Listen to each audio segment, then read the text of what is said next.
রাষ্ট্রীয় গোয়েন্দা সংস্থা একটি রাজনৈতিক দল গঠন করার চেষ্টা করছে। বিএনপির যুগ্ম মহাসচিব রুহুল কবির রিজভী এই অভিযোগ করেছেন।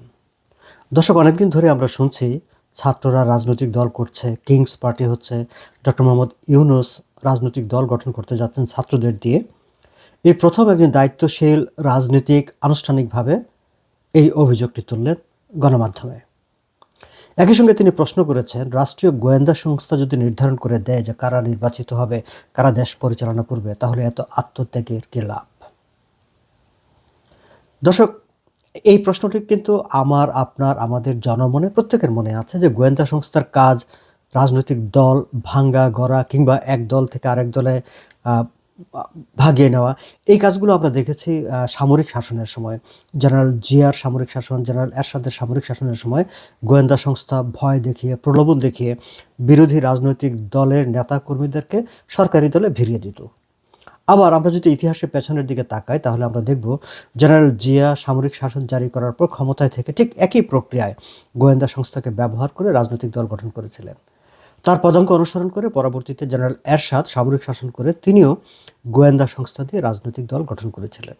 তার পরবর্তীতে বিএনপি, আওয়ামী লীগ প্রত্যেকেই গোয়েন্দা সংস্থাকে ব্যবহার করেছে রাজনৈতিক দল ভাঙা করা, ভাগিয়ে নেওয়া, হয়রানি, নানা কাজে তারা গোয়েন্দা সংস্থাকে ব্যবহার করেছে।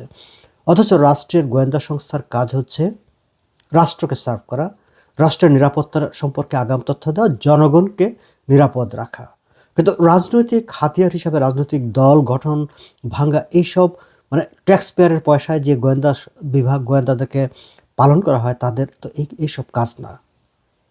আবার ঠিক এই প্রশ্নটিও আসে যে ক্ষমতায় থেকে ক্ষমতার পাওয়ার, অর্থ, বিত্ত, সুযোগ সুবিধা সব ব্যবহার করে যে রাজনৈতিক দল গঠন করা হবে, সেটি তো অন্যান্য রাজনৈতিক দলের সঙ্গে একটি বৈষম্য করা হলো।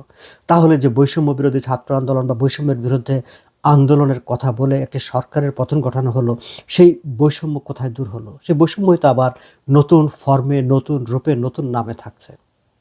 আমরা মনে করি যে রাজনৈতিক দল যদি কাউকে গঠন করতে হয়, আপনি মাঠে আসেন, ময়দানে আসেন, জনগণের সামনে যান, রাজনৈতিক দল গঠন করেন। কিন্তু গোয়েন্দা সংস্থা দিয়ে রাষ্ট্রীয় মেকানিজম, মেশিনারিজ ব্যবহার করে রাজনৈতিক দল গঠন করার যে কোনো চেষ্টা, সেটি কোনোভাবেই গ্রহণযোগ্য নয়। এই আলোচনায় আমরা তার প্রতিবাদ জানিয়ে রাখলাম। দর্শক, নিশ্চয়ই আপনারাও তার প্রতিবাদ করবেন।